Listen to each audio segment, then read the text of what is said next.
स्वामी गुना पूर्णानंदा जी, Ramakrishna mission. Radhe Radhe महाराज जी। महाराज जी, जैसे मैं आपको देख रहा हूँ, क्या इसी प्रकार राधा कृष्ण को भी देखा जा सकता? देखो, हमारे आचार्य महापुरुष जन कहते हैं, इन्हीं नयनन सब सुख देखें, अपनो जन्म सुफल करे लिखें। कोई भी बात प्रमाणित होना चाहिए।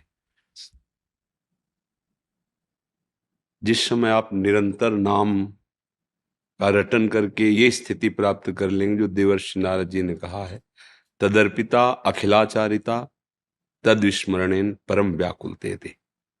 समस्त आचरण भगवत समर्पित, और एक सेकंड के लिए भी भूलने पर ऐसा लगे जैसे प्राण निकल गए।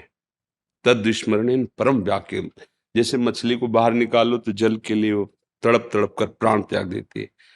त्रिभुवन की राजलक्ष्मी देने पर भी जो आधे पल के लिए प्रभु का विस्मरण ना होने दे, ऐसा महाभागवत निरंतर भगवदाकार स्थिति में जब वो विरहाग्नि का अनुभव करता है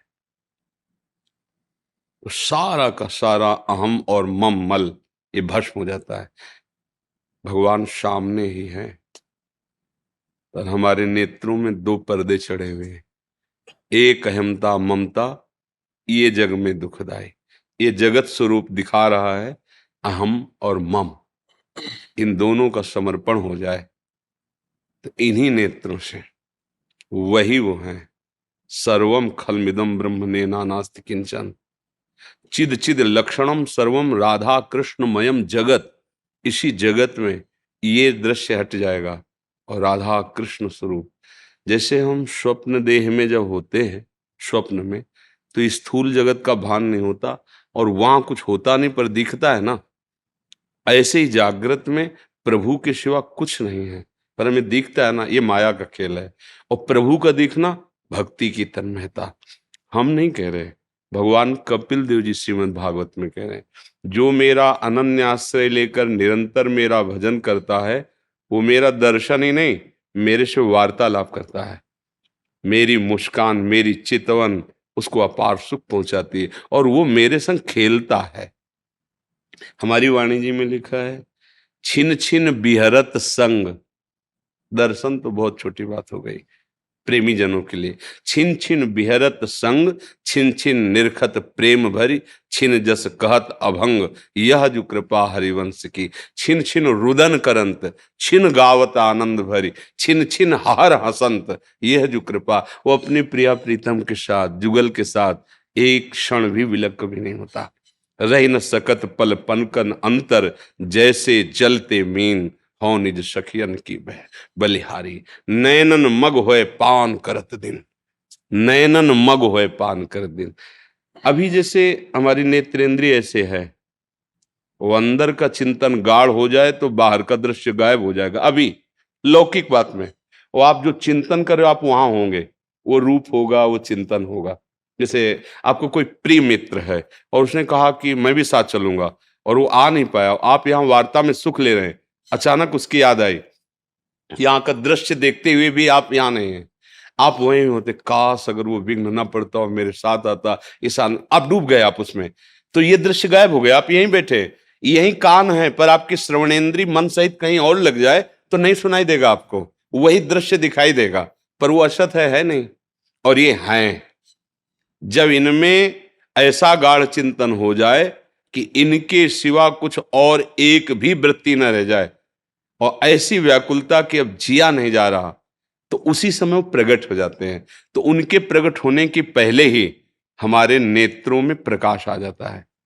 जैसे सूर्य के प्रकट होते ही, मान लो अभी सूर्य प्रकट तो नहीं हुए पर अंधकार कहीं नहीं देखो, और होते ही दिव्य प्रकाश आ जाता है। ऐसे भगवान जिसको साक्षात्कार कराना चाहते हैं तो ये मायामल का नाश हो जाता है इन्हीं नेत्रों में।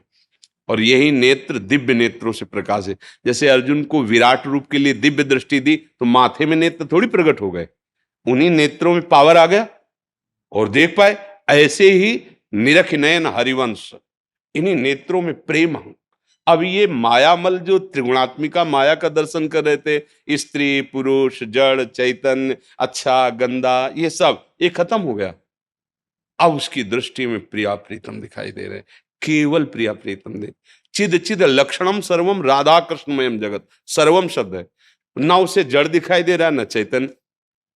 एक नरहरिदास के महापुरुष हुए हैं, प्रेमी महाभागवत, तो वो कह रहे हैं, जाको मनमोहन दृष्टि परै, सो तो भयो सावन को आंधरो, सूझे रंग हरे ही हरे, जाको मनमोहन दृष्टि परै।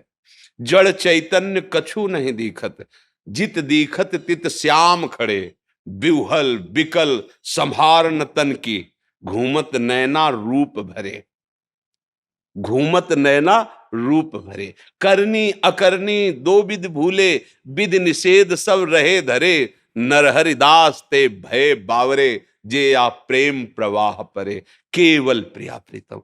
पर बस बात यही है, अहम का लय हो जाना और निरंतर भगवदाकार वृत्ति होना, निरंतर भजन, तब भगवत साक्षात्कार होता है।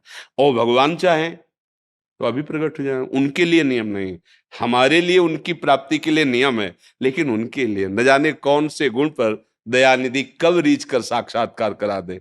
वही है ये कि वो हमारे सामने हम तुम जैसे बैठे हैं, इसमें बहुत दूरी है, वो इतना नजदीक प्रकट होते हैं, वो इतना वाणी की सामर्थ्य नहीं कि उनके प्रेम की बात कोई कह सके, नहीं तो जिया नहीं जा सकता।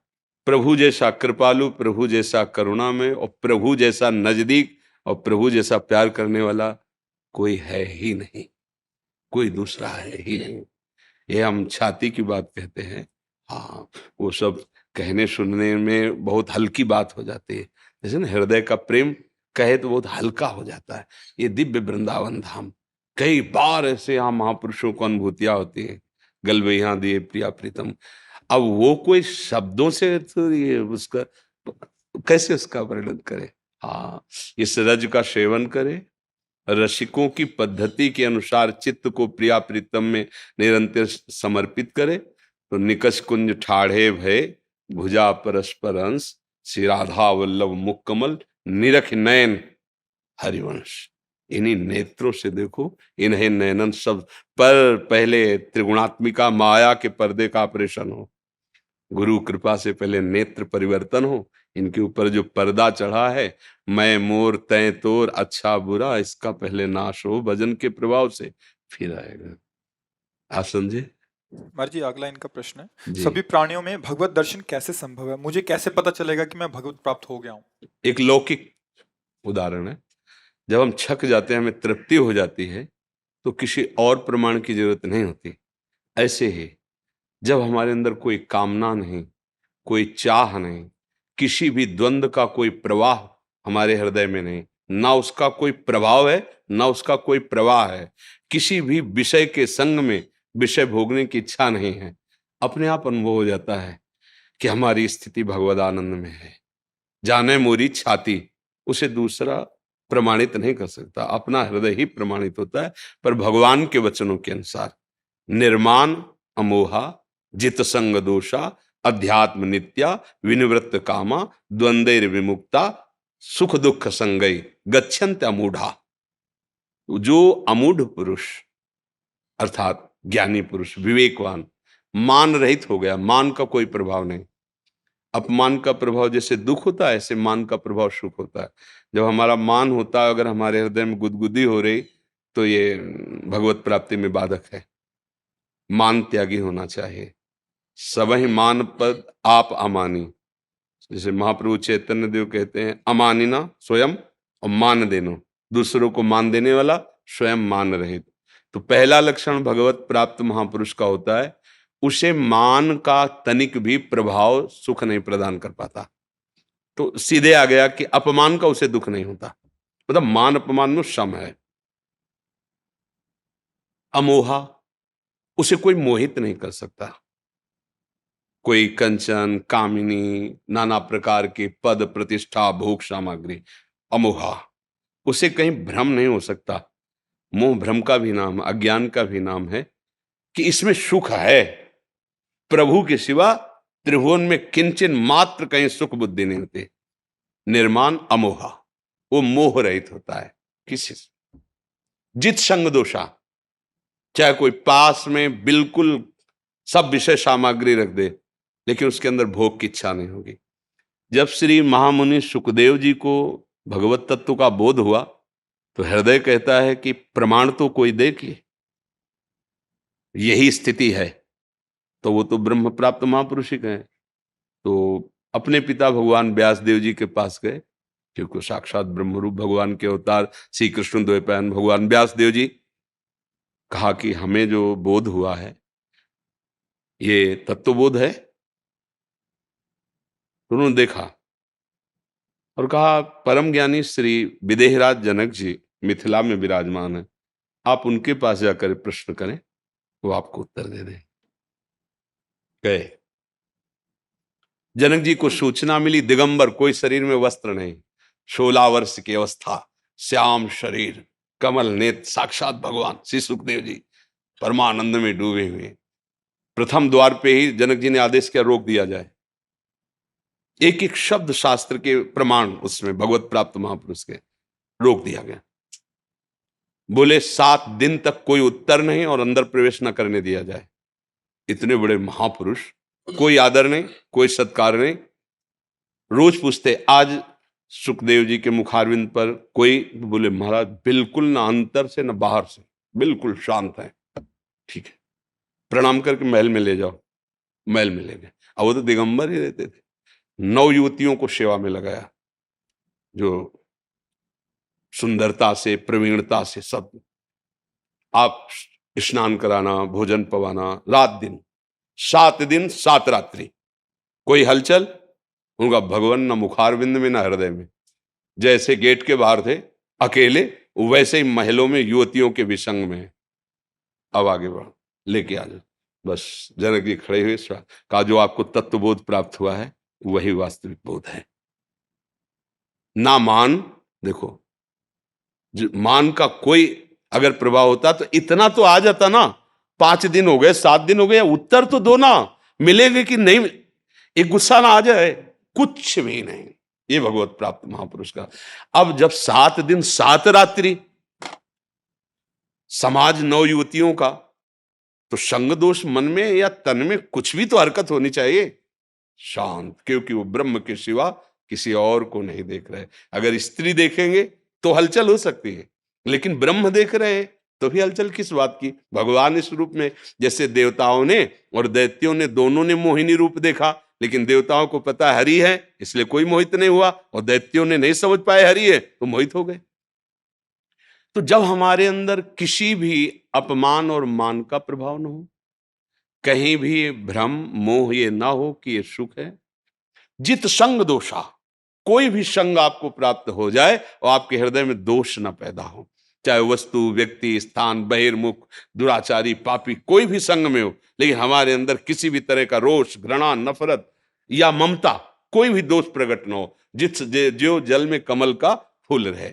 और अध्यात्म नित्य अपने आत्म स्वरूप में स्थित है। आत्म स्वरूप में स्थित का लक्षण स्थूल, सूक्ष्म, कारण, तीनों से विलग अपने को अनुभव। इन तीनों में हमारा कोई भी आसक्ति, राग नहीं। अध्यात्म नित्या विनिवृत्त कामा, आप अध्यात्म में स्थित है, इसका लक्षण है कि कोई भी कामना नहीं होगी, क्योंकि कामना शरीर को लेकर होती, स्वरूप को लेकर के नहीं होती। और कोई भी द्वंद आपको स्पर्श नहीं, द्वंद्व विमुक्ता, मान अपमान, निंदा स्तुति, लाभ हानि, सुख दुख, जन्म मृत्यु, ये द्वंद्व आपको। और सुख दुख संगई, कोई सुख दुख का प्रभाव नहीं, क्योंकि ब्रह्मभूता प्रसन्नात्मा न सोचती न कांक्षति। ये स्थिति भगवत प्राप्त महापुरुष की होती है, जिसके हृदय में भगवदानंद की स्फूर्ति होती है। अब उसके हृदय में कोई भी स्फुरणा नहीं होती प्रभु के सिवा, न सोचती न कांक्षति, प्रसन्नात्मा, हर समय अखंड प्रसन्नता रहती है। जिसे विज्ञानानंद घन अखंडानंद प्रेमानंद नामों से संबोधित किया जाता है, वही परमात्मा सुख है। आप प्रभु समझे, इसमें कोई संशय? जी मीनू अरोड़ा जी, सहारनपुर से। राधा वल्लभ श्री अरविंद। जी। गुरुदेव, आपके चरणों में कोटि कोटि नमन। गुरुदेव, क्या गुरु का मिलना भी प्रारब्ध के अधीन है? नहीं, भगवान की कृपा के अधीन है। जब द्रवहि दीन दयालु राघो तो साधु संगति पाइए। भगवान जिस पर विशेष करुणा करते हैं, कृपा तो सब पर है, दुलार तो सब पर है, पर जिस पर विशेष करुणा करते हैं उसे साधु समागम दे देते हैं। संत समागम ही गुरुजनों की प्राप्ति का स्वरूप है। संत ही गुरुजन हैं।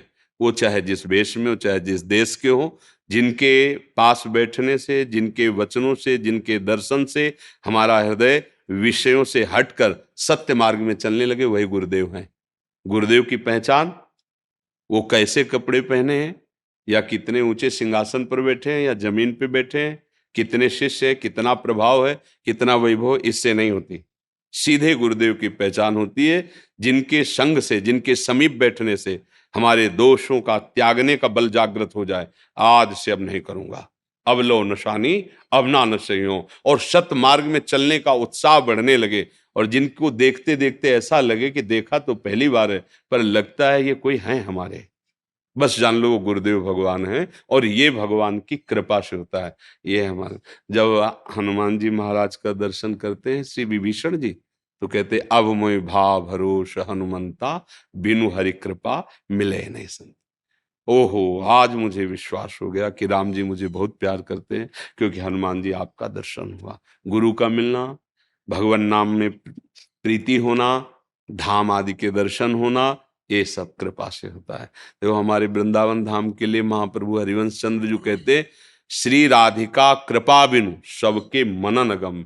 आप मन से भी वृंदावन को नहीं सोच सकते, तन से आए हो तो मेरी लाडली जी ने आप पर कृपा की तब आए हो। श्री राधिका कृपा बिनु सबके मनन गम। वृंदावन धाम में आना लाडली जी की कृपा, नाम जपना हमारे प्रभु की कृपा, गुरु का मिलना प्रभु की अहेतु की कृपा। कृपा रूप जो वप धर्यो, मानो भगवान की कृपा ने मूर्तिमान रूप धारण किया, तब नाम हुआ गुरुदेव।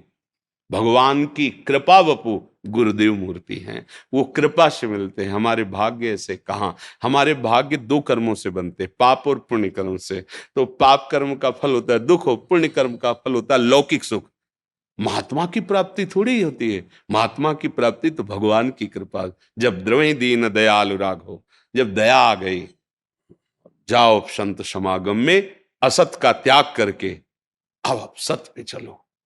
असतो मां सदगमय, अज्ञान अंधकार का त्याग करके ज्ञान रूपी प्रकाश में चलो। तमसो मां ज्योतिर्गमय, अब मृत्यु से अमृत पद की प्राप्ति करो। मृत्युर्मा अमृतम गमय।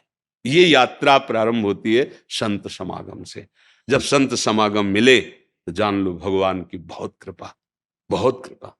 सुत दारा धन लक्ष्मी पापियों के घर होए, नहीं संत समागम हरि कथा तुलसी दुर्लभ दोए। यदि साधु समागम भगवत चर्चा परमार्थ की बातें सुनने को मिल रही, ये सिर्फ भगवत कृपा। नहीं तो ये सब लौकिक वस्तुएं तो पापाचरण करने वालों के भी पास है। तो गुरु का मिलना, नाम में प्रीति होना, धाम में आना, प्रिया प्रीतम की प्राप्ति के लिए हृदय में उत्साह होना, ये उन्हीं की कृपा से होता है। ऐसा संतों से सुना है, शास्त्रों में प्रमाणित है, और हृदय में भी अनुभव होता है। बार बार कहते हैं जैसे सूखा तिनका, वो बेचारा किस लायक है, सबके पैरों के नीचे रौंदा जा रहा था, वायु ने कृपा की, उड़ा करके उसे चोटी पे बैठाल दिया। ये वायु की कृपा से, वही अनुग्रह वायु, भगवान की कृपा वायु ने उठाकर कहां देखो धाम में, संत समागम में, परम पवित्र भगवत चिंतन में। नहीं, इस समय आप सो रहे होते, इस समय आप सो रहे होते। देखो 2 बजे रात के लोग खड़े होते हैं हजारों की संख्या में। कृपा है, कृपा हो गई, बात समझ में आ गई कि अभी तक सोता रहा, अब नहीं, अब तो जगूंगा और अपने जीवन का लक्ष्य प्राप्त करूं। तो मुझे ऐसा लगता है सब कुछ कृपा से हो रहा है। हमने बचपन से अपने को देखा जैसे मुझे कोई घसीट के ले चल रहा है प्रभु की तरफ। हर समय हमारे कदम को जैसे कोई ढकेल रहा है आगे की तरफ, परमार्थ की तरफ। हमारी सोच, हमारी समझ, 13 वर्ष के बालक में क्या सोच समझ होती परमार्थ की, और कोई सहयोगी नहीं प्रगट में। भगवान के सिवा कोई, अकेले तो निकले थे।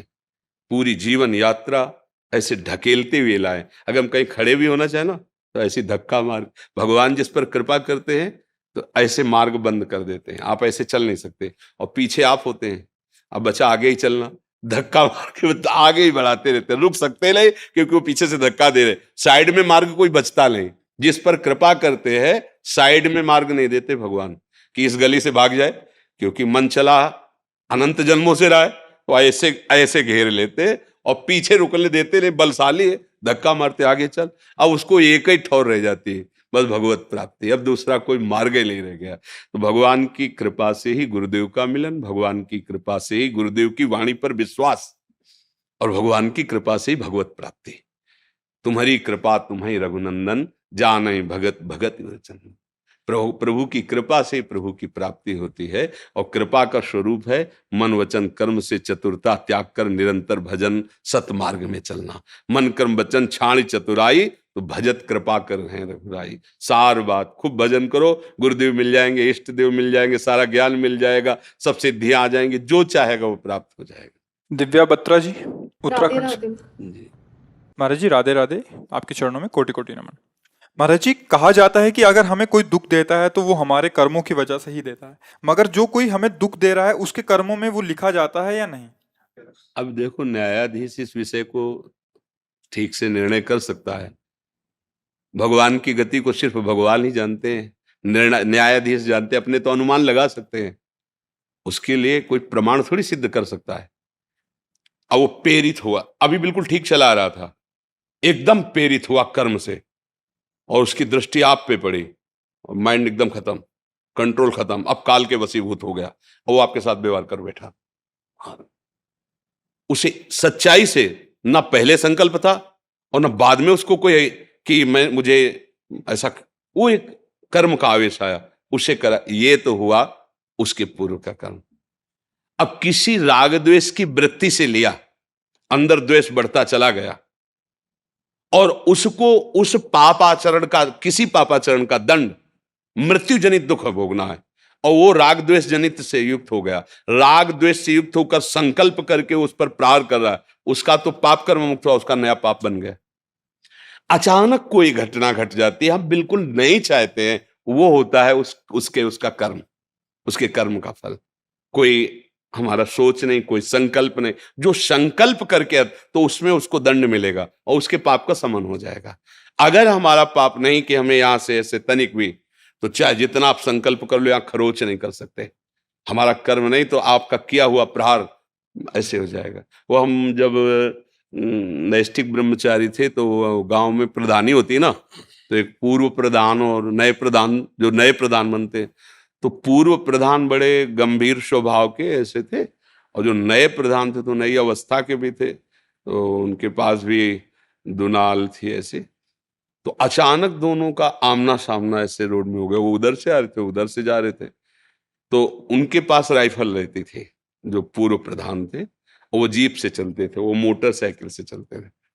मोटरसाइकिल से उन्होंने दुनाल से गोली सामने से मारी पूर्व प्रधान के, क्योंकि द्वेष बहुत बढ़ गया, तो नए प्रधान थे, उनका गोली चली नहीं।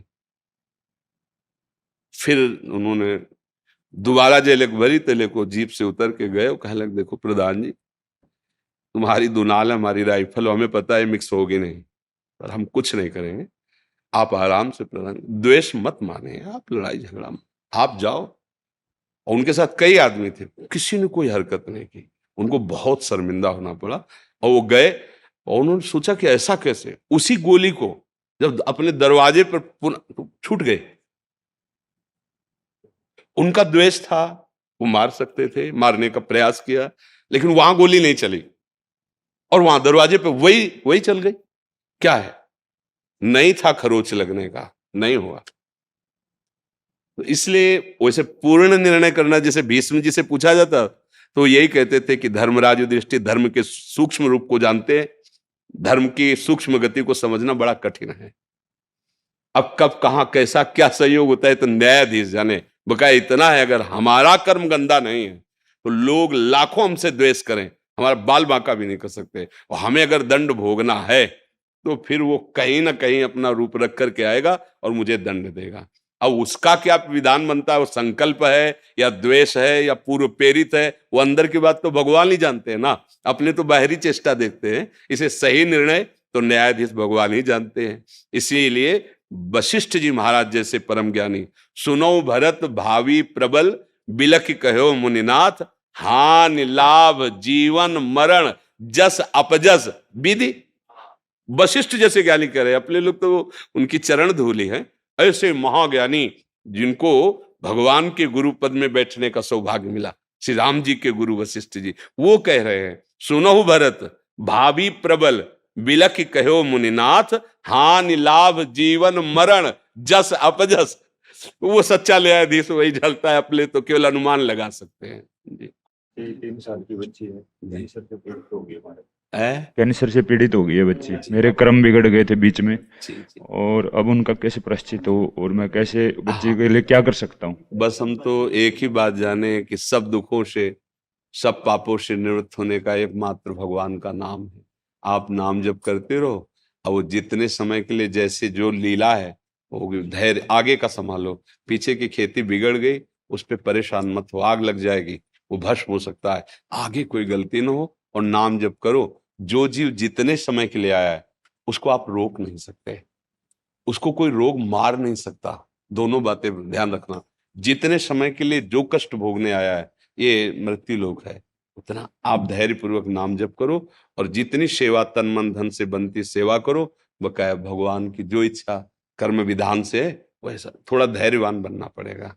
हाँ। बचपन से ही पता नहीं था क्या जप करना है, तो इन्होंने भगवान का एक नाम निर्धारित कर लिया, प्रभु जी हाँ। प्रभु जी प्रभु जी प्रभु जी, ऐसे करके जप करते रहे। हाँ। तो आज तक वही जप कर रहे हैं। अभी आगे क्या करना है इनको कुछ समझ नहीं आ रही कि आगे क्या कोई गुरु प्रदत्त नाम होना चाहिए, क्योंकि अभी जब आपके सत्संग हाँ, सुना वैसे बात तो ये कि प्रभु जी जपते ही आपको सत्संग सुनने को मिला, आप साधु समागम में आए।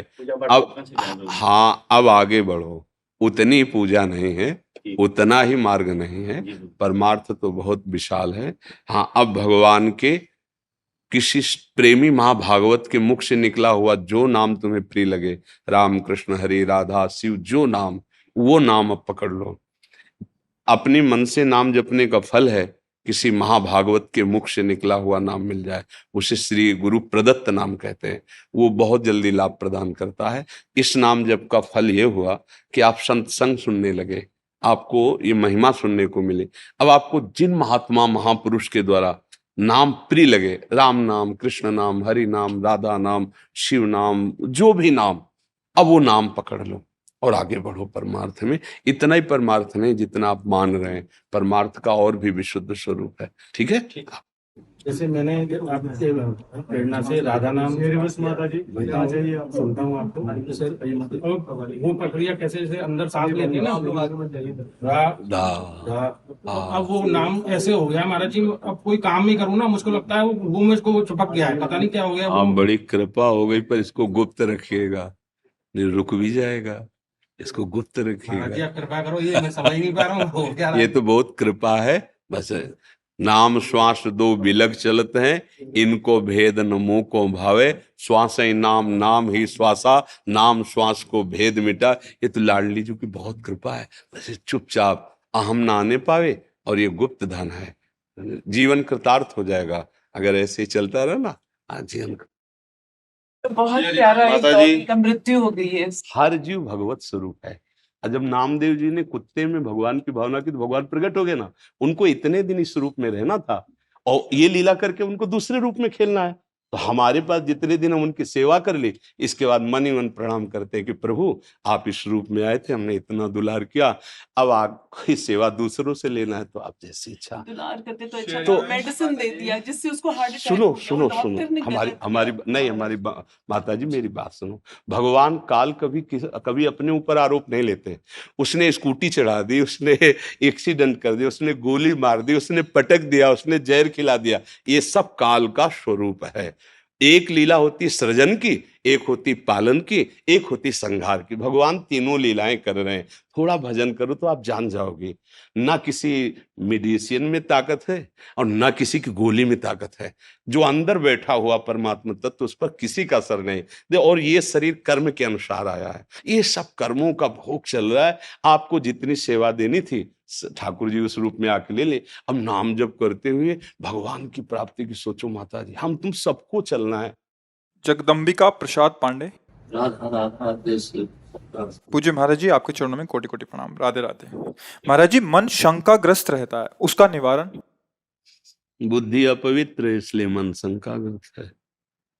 अगर बुद्धि पवित्र हो जाए तो मन शंका रहित हो जाए, क्योंकि बुद्धि का शासन मन पे, मन का शासन इंद्रियों पे, इंद्रियां निर्विषय, हृदय पवित्र।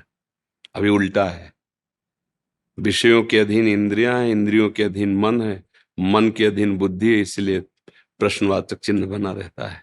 उस चिन्ह में भय बना रहेगा, शोक रहेगा, विषाद रहेगा, चिंता रहेगी, नाना प्रकार से वृत्तियां भटकती रहेंगी। इसी का सुधार करने के लिए तो अध्यात्म मार्ग है। अध्यात्म मार्ग मन की बीमारी को ठीक करने के लिए है। प्रारब्ध भोग तुम्हें भोगना पड़ेगा, बड़े बड़े संतों को भोगना पड़ता है। रामकृष्ण परमहंस जी जैसे महापुरुष को गले में कैंसर था, बड़े बड़े संतों के जीवन में देखा गया। ये पहले से तय हो चुका है, इस अवस्था में ऐसा ऐसा दंड मिलेगा, ऐसा ऐसा सुख की अनुभूति करने वाले विषय मिलेंगे। एक बात तय नहीं हुई, भजन वो नवीन कर्म है, धर्माचरण ये तुम्हारा नवीन कर्म है, इस पर ध्यान दो। हमारा धर्माचरण में जीवन व्यतीत हो और भगवत भजन करके मेरा मन मेरा बुद्धि परमानंद में डूब जाए। कोई प्रश्न नहीं, कोई चाह नहीं, ये स्थिति होनी चाहिए। न सोचति न कांक्षति। वो कब होगा? ब्रह्मभूता प्रसन्नात्मा न सोचति, न कोई चाह नहीं।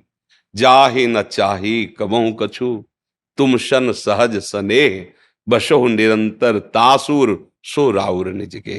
जिसके हृदय में कोई चाह नहीं प्रभु के सिवा, निरंतर भजन, ये परमानंद में भगवान यहीं बैठे हैं, सबके यहीं प्रकाशित हो जाते हैं। जब तक हमारा मन बुद्धि पवित्र नहीं होंगे, निर्मल मन जन सो मोहि पावा। जब तक बुद्धि पवित्र नहीं होगी तब तक शंकाएं तो बनी रहेंगी। अगर निशंक होना है, निर्भय होना है, निश्चिंत होना है, निशोक होना है, तो भगवान की शरण में होकर उनका नाम जप निरंतर करने का अभ्यास करो, अभी ठीक हो जाएगा। सब शोक सब चिंताएं प्रभु से विमुख होने के कारण है।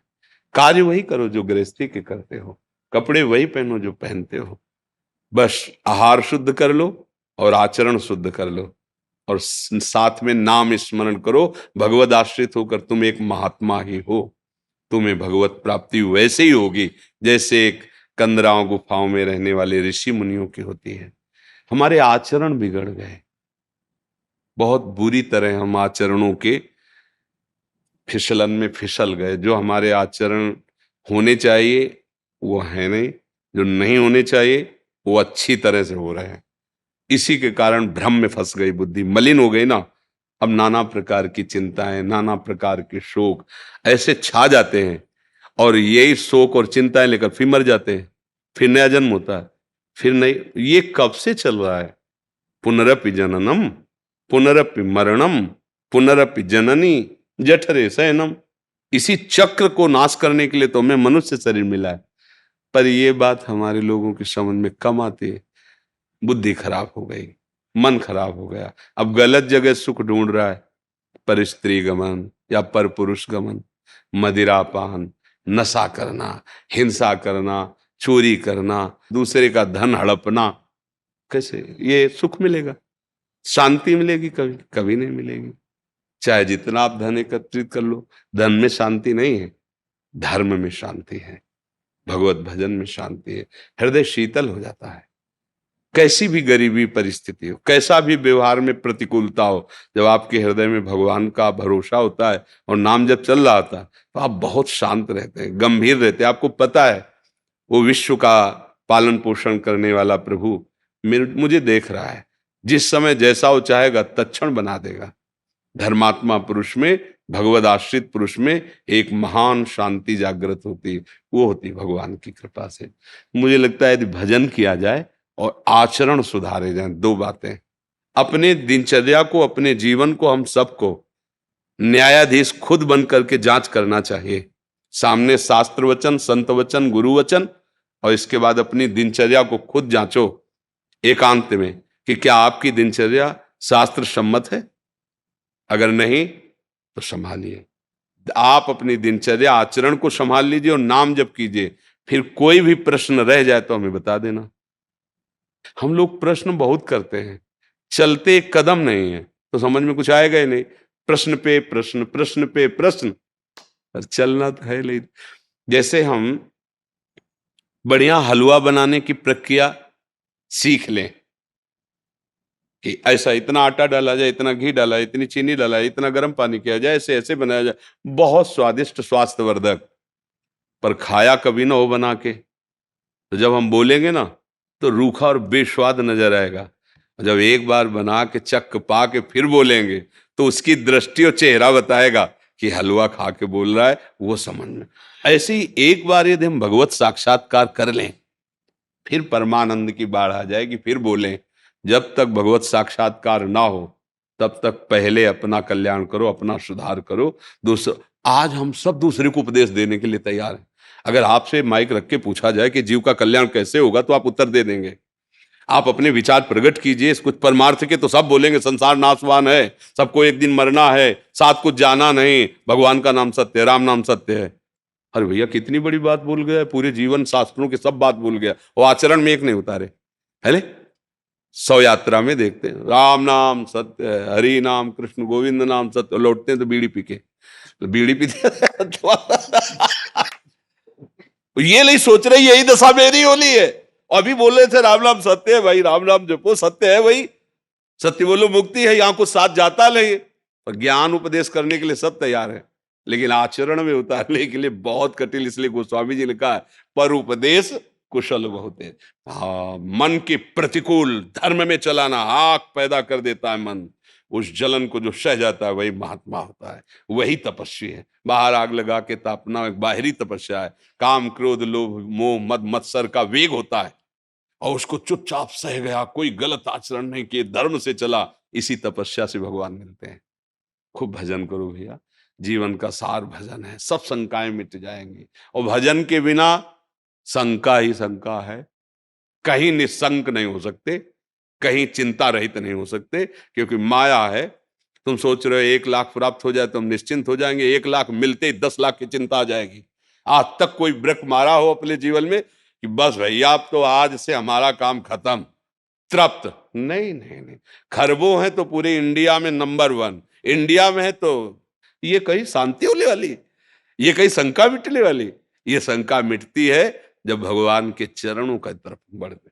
केवट भगवान के चरण पखारा तो क्या कह रहा है, भगवान से कह रहा है अब कछुनाथ न चाहिए, अब नहीं चाहिए महाराज, जो हमें चाहिए था अति आनंद उमगी अनुरागा चरण सरोज पखार न लागा। भगवान के जब चरण धोए, चरणामृत पान किया, जिस खोज में था वो खुद कह रहे हैं बहुत काल में कीन मंजूरी, बहुत जन्मों से भटकता चला रहा, आज दीन सब बिन, आज मुझे मिल गया जो मैं चाहता था, आपके चरणों का आनंद, अब कछुनाथ न चाहे कृपा सिंधु, अब आपसे भी कुछ नहीं चाहिए। ये है, ये तभी होता है हम भगवद आश्रित होकर अच्छे आचरण करें, नाम जप करें, दूसरों को सुख पहुंचाएं, कोई शंका नहीं रह जाएगी।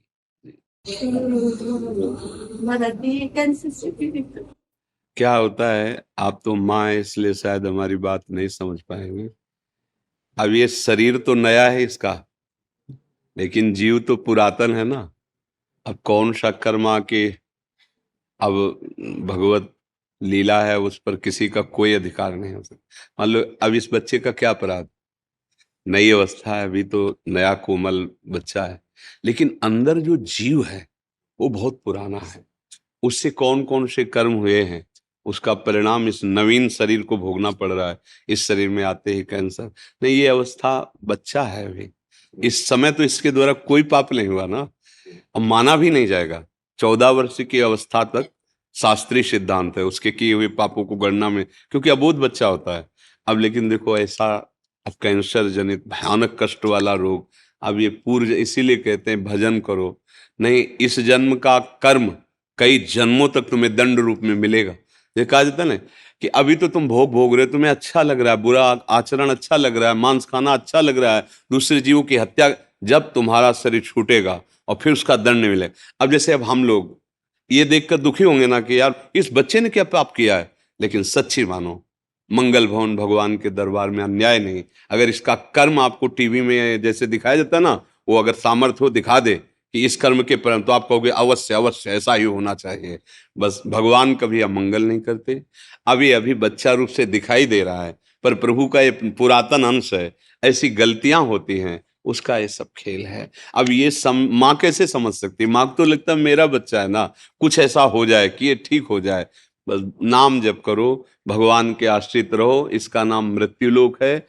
यहाँ जो हम कर्म करते हैं वो सब संचित होते हैं, उसी के अनुसार नया शरीर मिलता है, और वो दंड या पुरस्कार मतलब सुख या दुख भोगना पड़ता है। इसीलिए इससे मुक्त होना अनिवार्य है। भगवान के भजन की इसलिए जरूरत है कि तुम्हारे कर्म तुम्हारे को नष्ट करने के लिए जो तैयार हैं वो भस्म हो जाएं। तो इसलिए भजन करो, एकमात्र भगवान का आश्रय, भगवान का नाम जप। इस जीव का भी मंगल, मान लो जप नहीं कर सकता तो आप माँ हो, आप नाम जप करो। हाँ, और इसके लिए करो कि प्रभु मैं नाम हमारा जप। इसका लगेगा। हाँ, क्यों नहीं, बच्चा है जब तुम्हारा। ये भी ऐसे ऐसे करती है कई बार। हाँ, पर आपका आशीर्वाद काम करेगा। माँ हो ना, नाम जप करो और धैर्य पूर्वक रहना। जो निर्णय हो वो भगवान का विधान है।